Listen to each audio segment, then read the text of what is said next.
Mengapa kita kurang melihat tanda ajaib dan mujizat kesembuhan? Karena kita telah membatasi kuasa Tuhan dengan ketidakpercayaan kita. Kuasa Tuhan tidak terbatas, tapi kita batasi karena kita tidak percaya. Mengapa kita tidak percaya? Karena kita memakai logika manusia, pikiran manusia. Bukan berarti pikiran kita tidak bisa kita pakai, saudaraku. Pikiran kita boleh dipakai dan dikembangkan. Nah, saudaraku, tetapi segala pikiran yang bertentangan dengan firman Tuhan harus ditolak. Haleluya. Kuasa kesembuhan dari Tuhan sampai sekarang telah disediakan dengan berlimpah-limpah kepada kita. Sama sekali kuasa kesembuhan tersebut tidak berkurang dibandingkan dengan pada waktu Tuhan Yesus berada di dunia ini. Sama, bahkan sekarang lebih lagi. Kalau Tuhan Yesus berada di dunia ini dengan tubuhnya, dia hanya bisa berada di satu tempat. Tetapi sekarang ini firman Tuhan bisa berada di segala tempat. Amin, saudara. Tuhan merencanakan supaya setiap gereja menjadi pusat keselamatan jiwa-jiwa dan pusat kesembuhan jiwa-jiwa. Haleluya. Berarti jiwa-jiwa orang berdosa dengan kutuk dosa datang ke gereja pada hari Minggu, lalu dia berdamai dengan Tuhan dan menerima sebagai Tuhan dan Juru Selamatnya, maka dia pulang padaku dengan dosa yang sudah diampuni. Itu kehendak Tuhan. Karena dia sudah di sorga. Siapakah yang dipakai Tuhan sekarang sebagai alatnya? Hamba-hambanya. Sebelum Tuhan naik ke sorga, dia berkata kepada murid-muridnya, tunggulah di Yerusalem sampai kamu dilengkapi dengan kuasa dari Maha Tinggi. Tuhan mau melengkapi murid-muridnya dan kita semua dan gerejanya dengan kuasa dari Maha Tinggi. Dan Kisah 1 ayat 8 berkata, kamu akan beroleh kuasa apabila Roh Kudus turun kepada kamu. Kamu akan beroleh kuasa apabila Roh Kudus memenuhkan kamu, membaptiskan kamu. Beroleh kuasa. Kuasa untuk apa, saudaraku? Kuasa untuk mengusir setan dalam nama Yesus. Kuasa untuk meletakkan tangan atas orang sakit lalu orang itu sembuh. Sebab Tuhan mau pekerjaan-pekerjaan yang dia kerjakan akan kita kerjakan. Bahkan pekerjaan yang lebih besar daripada dikerjakan oleh Tuhan Yesus. Bagaimana jalannya? Dengan kuasa. Jadi saudara berkata, baptisan Roh Kudus adalah untuk memberi kuasa. Iya. Setiap anak Tuhan harus beroleh kuasa. Supaya dia jangan jadi permainan setan. Amin, saudara. Lalu setiap anak Tuhan menjadi saksi. Lalu setiap anak Tuhan meletakkan tangan seorang sakit, orang itu sembuh. Setiap anak Tuhan mengusir setan. Haleluya. Adalah kehendak Tuhan untuk menyelamatkan saudara. Adalah kehendak Tuhan untuk menyembuhkan segala penyakit saudara. Adalah kehendak Tuhan kepada saudara untuk keluar dari kursi roda. Adalah kehendak Tuhan kepada saudara untuk melepaskan tongkat-tongkat penopang. Haleluya. Adalah kehendak Tuhan kepada saudara menyembuhkan darah tinggi, stroke, amin, penyakit ginjal, penyakit paru-paru, penyakit jantung, bahkan sampai kepada kanker tumor. Tidak ada yang mustahil kepada Tuhan. HIV, AIDS, saudaraku, yang katanya tidak bisa disembuhkan, yang perlu percaya. Yesus sudah menyediakan, saudaraku, kesembuhan berlimpah-limpah pada malam ini, keselamatan berlimpah-limpah pada malam ini. Saya percaya dia sudah hadir di sini, tapi janganlah seperti orang di Nazaret. Yesus adalah orang dari Nazaret. Pada suatu hari dia kembali ke Nazaret dengan membawa segudang tanda ajaib dan mujizat.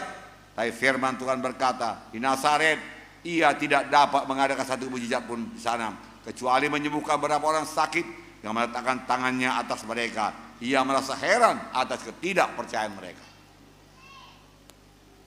Sudah sediakan mujizat, mujizat keberkatan, mujizat hidup baru, mujizat hidup yang berkuasa. Disediakan Tuhan bagi orang Nazaret, kesembuhan. Tetapi orang Nazaret tidak percaya karena dia mengenal Yesus secara badani. Dia tidak mengenal siapa Yesus.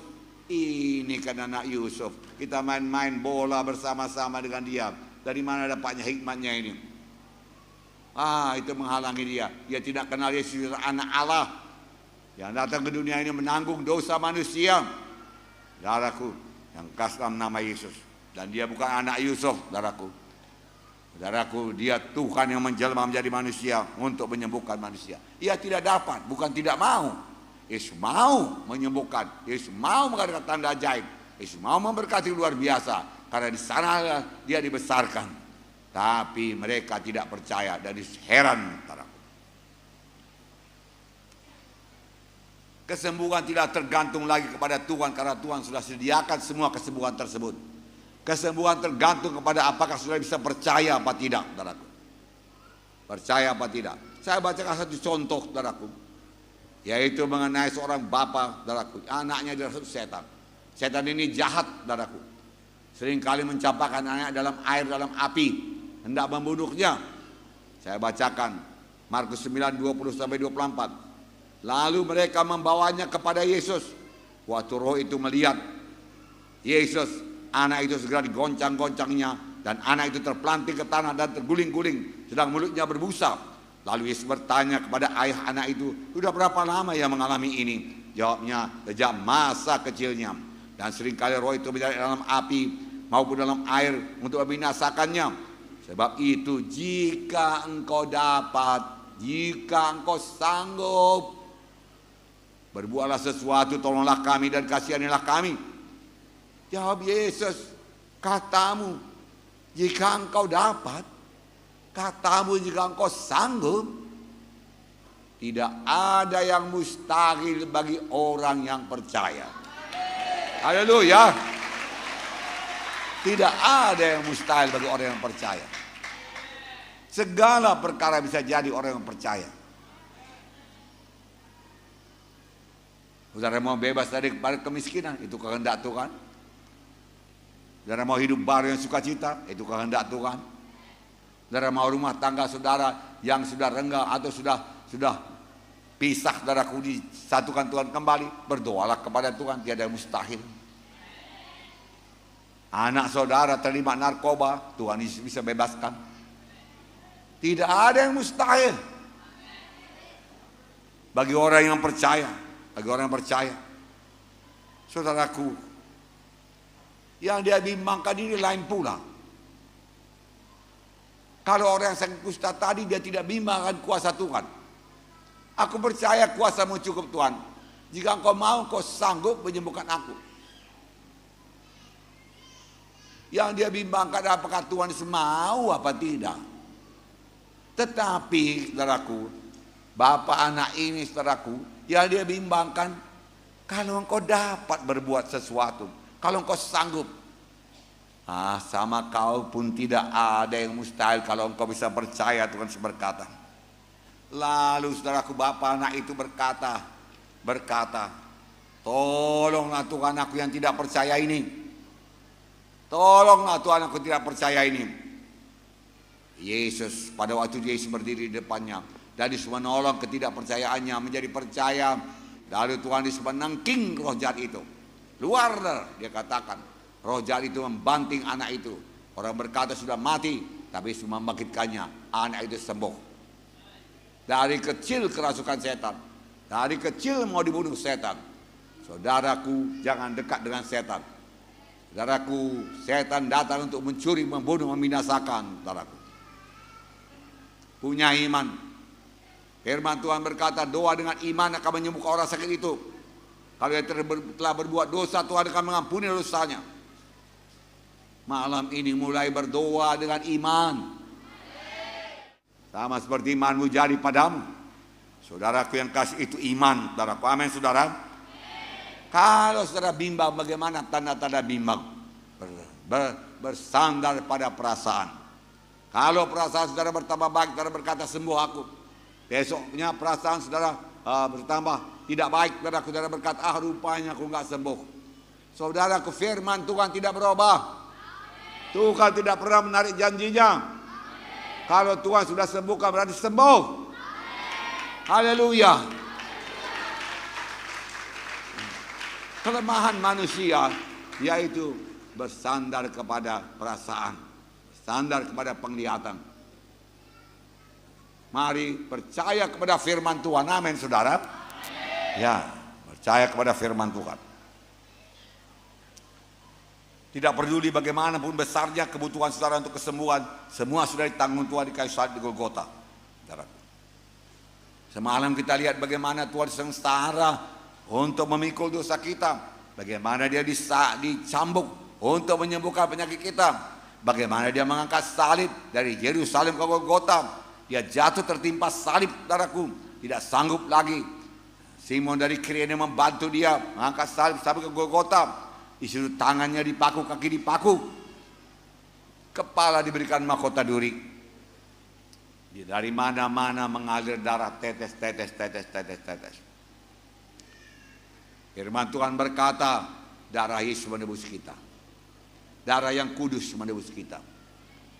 Bukan kebenaran kita, bukan kejujuran kita, bukan pula sumbangan-sumbangan kita, bukan pula amal-amal kita. Semua itu sangat bagus dan berkenan kepada Tuhan, tetapi tidak sanggup menjadi jembatan sampai ke sorga.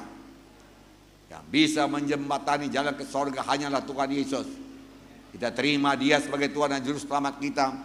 Kita terima darahnya menyucikan dosa kita.